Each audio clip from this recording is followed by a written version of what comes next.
All right, let's get started. Good afternoon, everyone. My name is Maria Acosta, and I'm a computing services specialist at Fermilab. Title of my talk is Exploring the Use of Containerized High-Throughput Computing Workloads for Running HL-LHC Analyses on HPC Centers. So first, just a little bit of motivation. DOE, NSF, and in general, the US is leading the world in HPC, and it's making all of these new systems available for us and for the science to use. So it's important for us to learn how to run and interact with them. So the question is, how do we seamlessly run high throughput computing workloads on HPC systems? And as Todd likes to say, it depends. There's not one fits all solution, and there are many places trying to do this.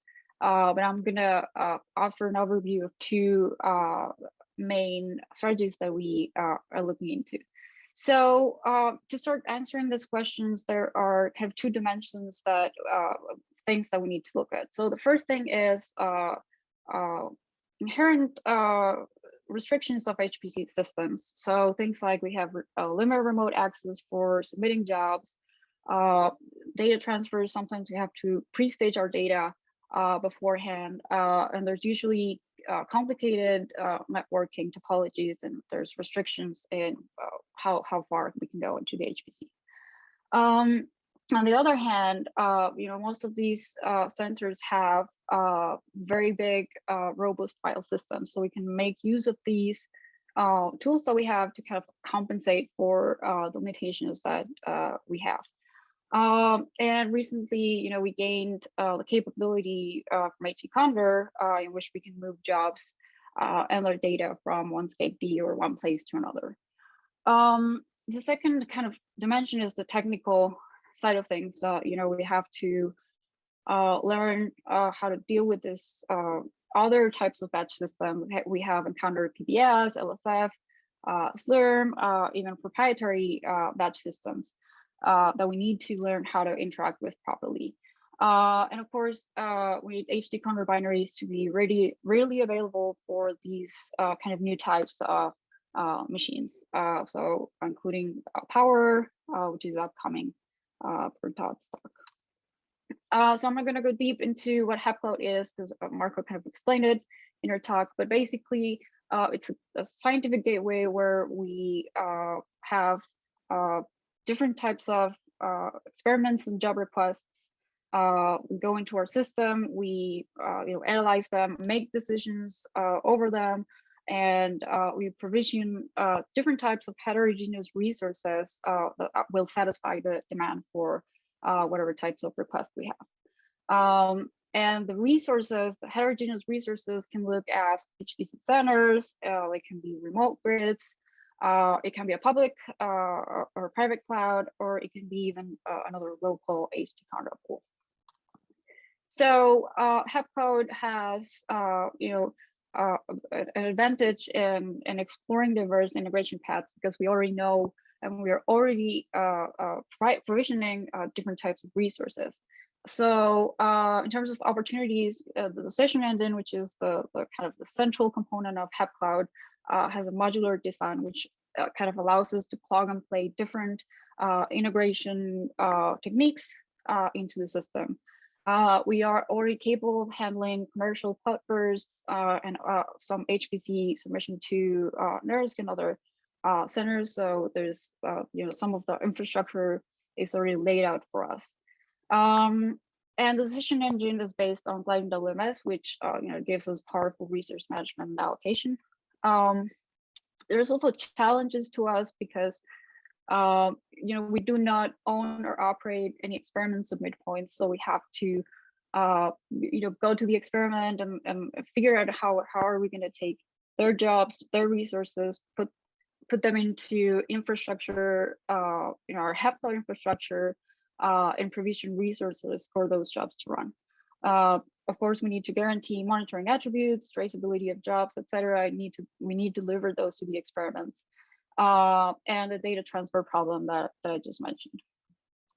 So The Theta supercomputer is an 11.7 petaflop supercomputer. It's a Cray supercomputer, which is comprised of 10 nodes.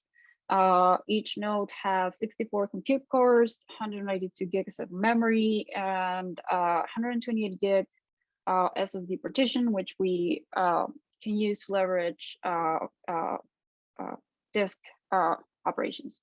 There is an underlying lustre-based file system, which is available to the login nodes. And there is a high-speed network called the Aries network interconnecting all of this. So Theta is the ideal system for us to kind of put in practice a couple of techniques that we've been working on with the Condor team.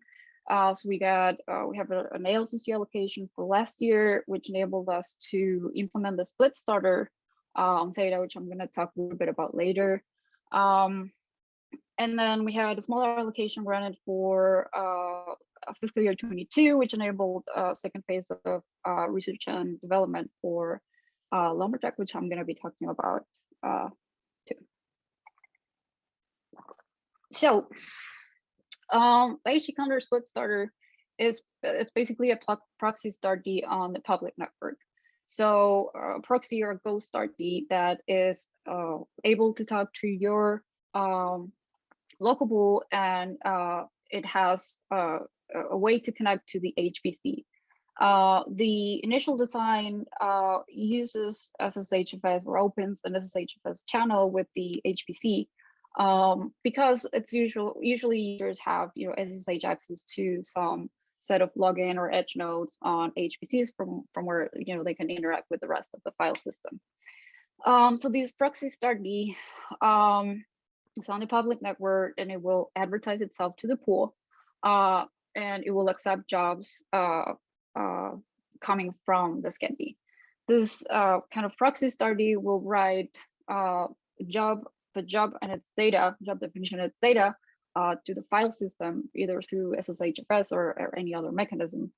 And on the other end, the execute node within the HPC will recognize when our proxy kind of puts jobs files in there ready to be run. So once the HPC run starts, it will start the launcher process that starts or initiates a standalone starter. This standalone starter is isolated. It's not reporting to any Condor pool. It's just doing the Condor kind of carpentry of running the job. This starter is configured specifically to run the job that was assigned to it, and it also has the ability to write the results back to the file system. So this is basically a very smart way of utilizing the file system to enable HT Condor runs. So I'm not going to go into detail about how we implemented this. If anyone is interested on the technical side of it, I'll be happy to talk to you guys later. But this is kind of where we end up getting. So 3 important things. We are using a job router. We actually installed a job router rule, on CMS WM agents. So the centrally managed submission points for the CMS experiments. Some of them we managed here at Fermilab, so we easily introduced the job router rule, which basically duplicates the job in the local queue, marks it as idle, and it makes an exact copy of the job at a remote SCED. So now we are kind of ready within our HEPCloud pool to put these jobs into the HPC. And as a reminder, the remote SCED or the SCED that the jobs are now into is the same pool where our proxy starter is going to report. So it will just basically match. The second thing is the edge node. So we actually, with the help of the Oregon people, we obtained an edge node machine, which is kind of our our own login node, which it gave us a lot of advantages, including we were able to get rid of MFA, which was a big hurdle for us, and now have dedicated to running all our Fanal or all the proxy starters in. So everything is controlled in there. And the Edge node also has, because it lives within the HPC, it can do job submissions. So once the starter detects that there's a job that match, the same launcher within the Edge server will submit a job for running the second half of the split starter. We also baked in extra services available to the startee. So before starting the actual starter service, we started a split service for caching files. We developed non-fuse and privileged CVMFS, and we used that through CVMFS exec. And Singularity, or now known as Aptainer, is our container engine of choice. So the split starter is an excellent alternative for heavily restricted networking sites. It's SSHFS is inherently unstable, but there are ways to take advantage of shared storage if it's available. These proxy startees are ephemeral, but they're effective. They will just report to your remote pool as regular startees. If they go down, you can just fire one back up. This is an ideal scenario where we benefited from ID tokens. The original design used password authentication to kind of authenticate the proxy starters with the pool. We made these into ID tokens. And because we had a big allocation, we were actually able to produce 14.4 million CMS HL-LHC events. So for those of you who are not familiar, HL-LHC area is what's coming after the Large Hadron Collider restarts, and we're expecting to have very heavy data flow. So that's kind of one of the main reasons why we're looking to expand into HPC. And finally, just thank the LCF support people for their facilitation R&D efforts. It's possible to work with the HPCs for accommodating some of our use cases. So that's also a good thing to have. So now we're going to kind of switch to a different system, or a different strategy rather, to take our jobs and run them in an HPC. So the Lumberjack, and this credits to Jamie because he kind of invented this. The idea behind Lumberjack is that you have a SCED, you take a chunk of the queue that's on that SCED, and you export it into something that HTConvert can understand and that any other SCED can understand. So when you have your job queue exported, you can just plug it into a SCED within the HPC perhaps, or for any other SCED, and then you can just kind of put that queue into the system, make it into real jobs, and actually execute the payloads within the jobs from just that job queue file. So I'm going to explain a little bit more in detail what the workflow here is. So you can think of the SCED as a forest of jobs waiting to run. So we just have a bunch of workflows that we have in the queue. What we do is, okay, we go to SCED and we say, okay, well, I need to export X workflow with constraint expression. So I want to export all the jobs that belong to Maria. So by using the export command on Lumberjack, it will kind of give you a job queue.log, which again, it's just something that HTConvert understands, that the SCED understands, and then we can plug into a different SCED. Now, the rest of the workflow is kind of like a HEPCloud specific thing.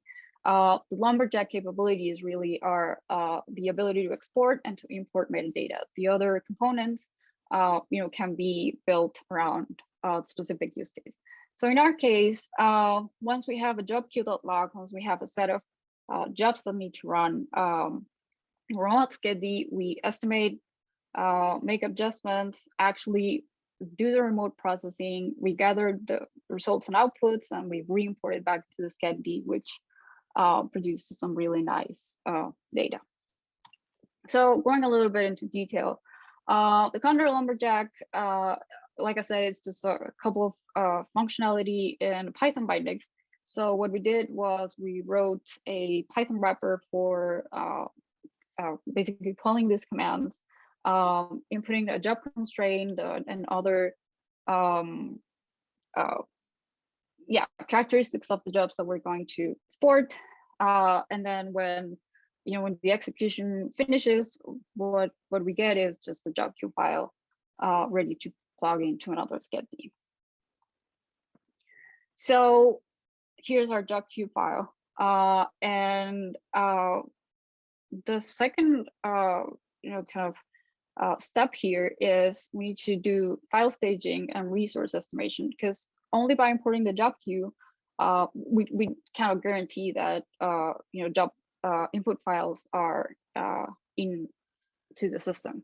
So what we do is we take the job queue file, we analyze every working directory and the transfer files that we need for the jobs, and we gather all the files in the spool directory that are related to those jobs that we just exported. This will then be plugged into the remote schedule as the spool directory, and the job queue will be kind of the job queue for the new schedule, and it's going to be a single job queue. There's not going to be anything else, and the schedule is going to be ephemeral. So once we have the job queue, we know which batch system we're in, we start the process. So there are a couple steps that we need to do. First is we prepare an HPC job, because we have to deal with COBOL submissions or Slump submissions. So we do that first. We estimate how many resources does this job queue need to run.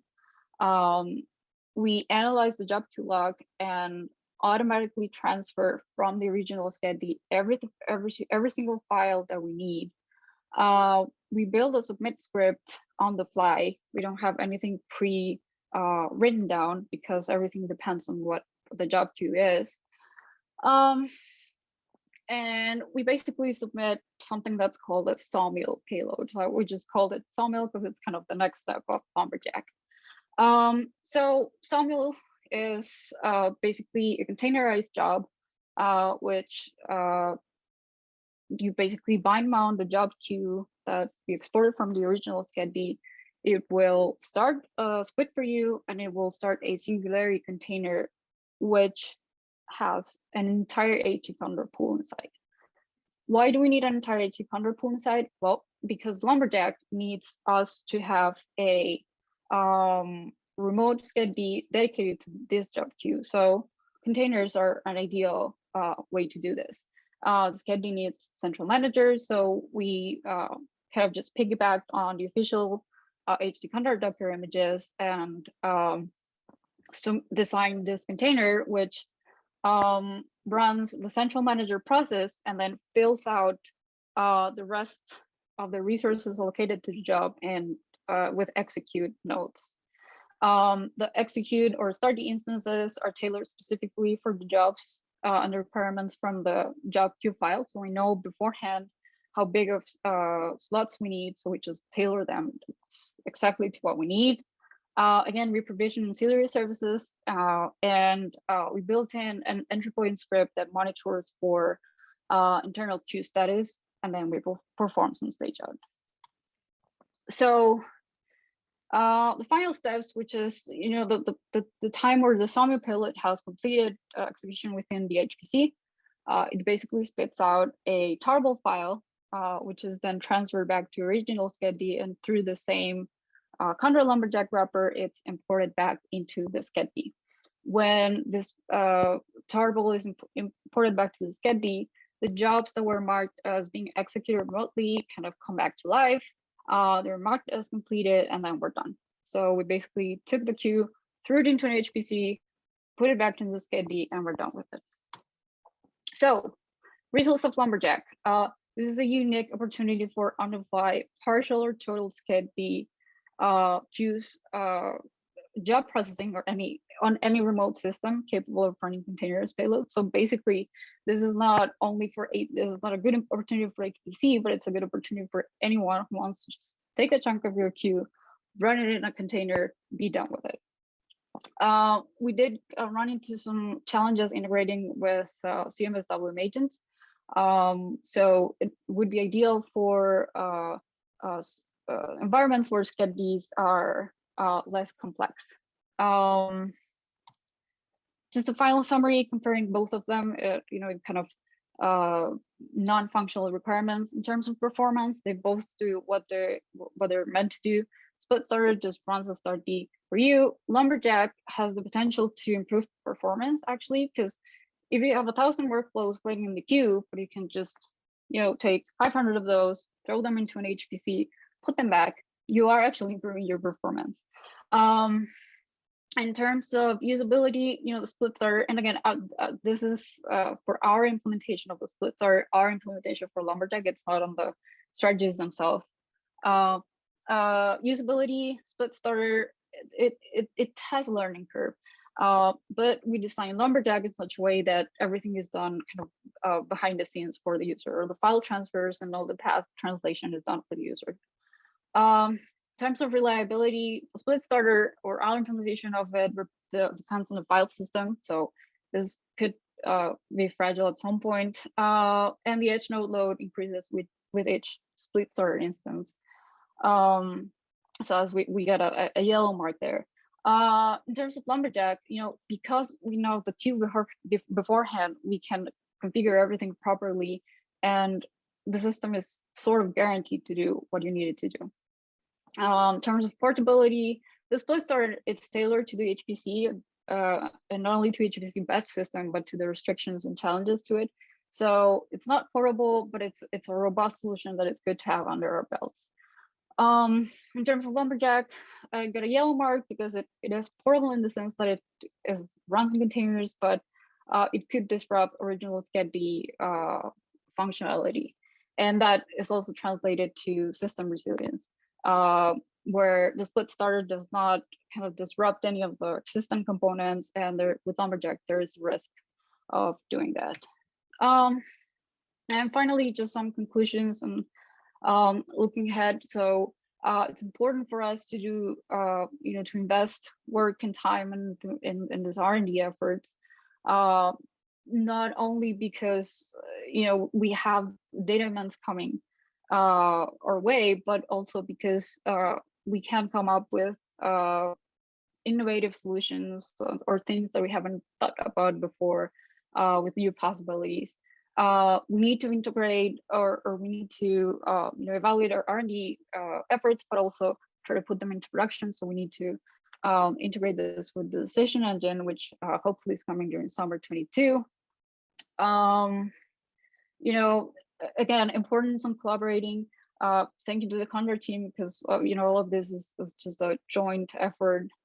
And just finally, some food for thought for everyone. As the exascale era comes closer, it's important for not only the HEPCloud project, but for all of us as a community to be equipped with solid technical and operational capabilities to tackle the unknown territory of higher data demands coming our way.